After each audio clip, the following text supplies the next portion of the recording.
एक मैया भगवती के सुंदर सा झूमर सुनावे।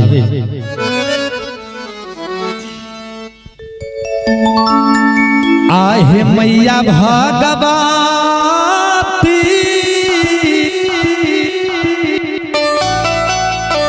आहे कौने घरा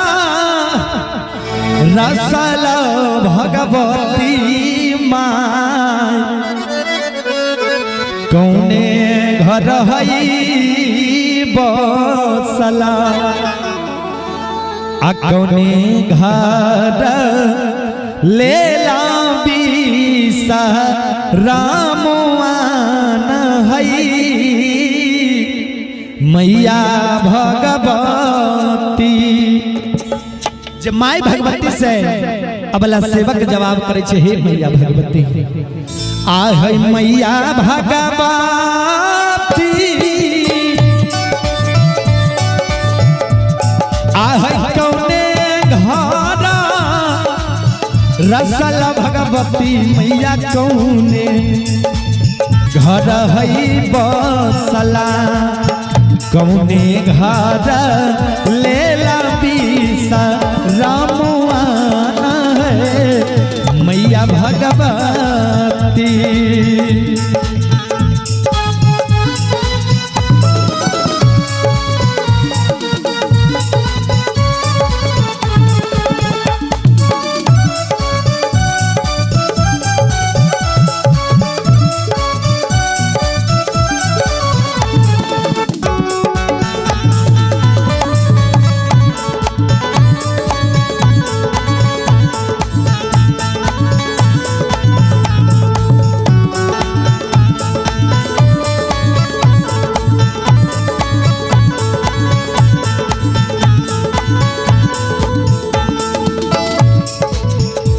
आओ होया बला से बाकिया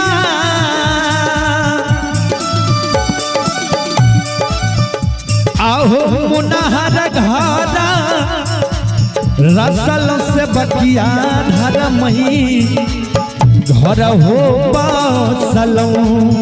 सेवक घर ले लो भी सराम मान हो अबला से बाकिया आओ यबल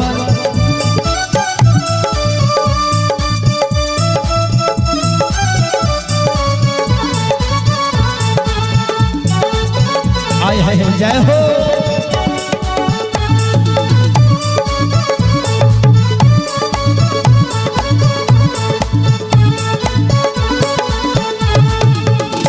आय हाय मैया भगवती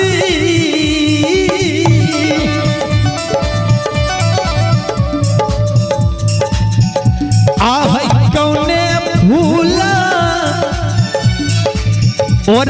जगदम्बा मैया कौने भूला हई पहिरा कौने भूला तोहारो सिंगारा बना है मैया भगवती आह मैया भगवती।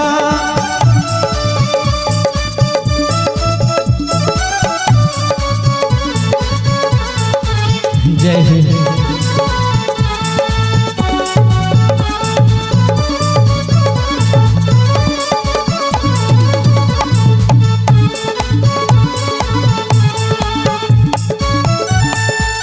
जय हो ओह क्या बात है।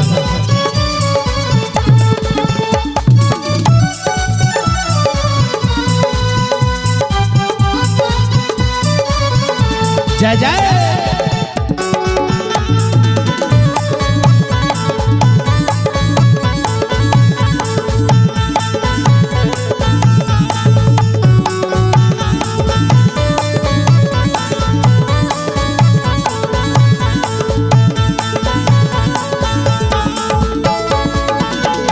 आओ होया बला से बाकिया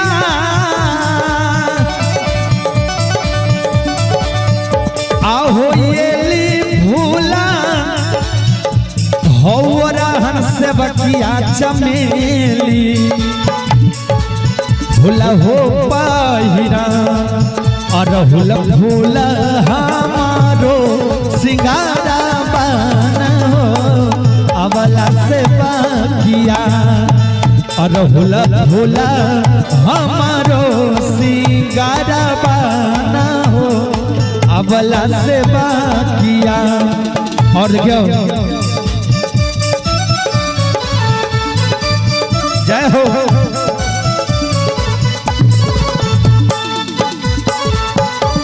हाय हाय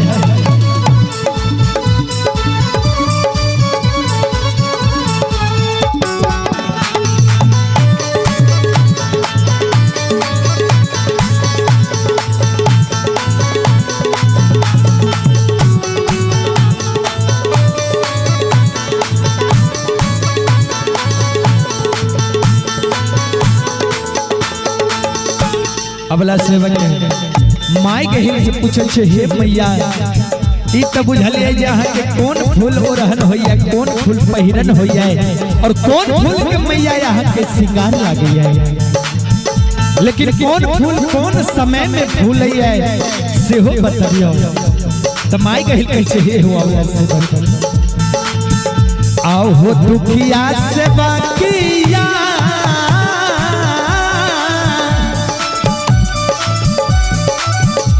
आओ हो ये भूला हो खिलल से बकिया हो आधी आधी हो रातिया अरहुल फूल खिलल भोर दिन सारा बना हो अबला से बाकिया अरहुल फूल खिलल भोर दिन सारा बना हो अबला से बाकिया हो अरहुल फूल खिलल भोर दिन सारा बना हो अबला से बाकिया अरहुल फूल खिलल भोर दिन सारा बना हो अबला से बाकिया।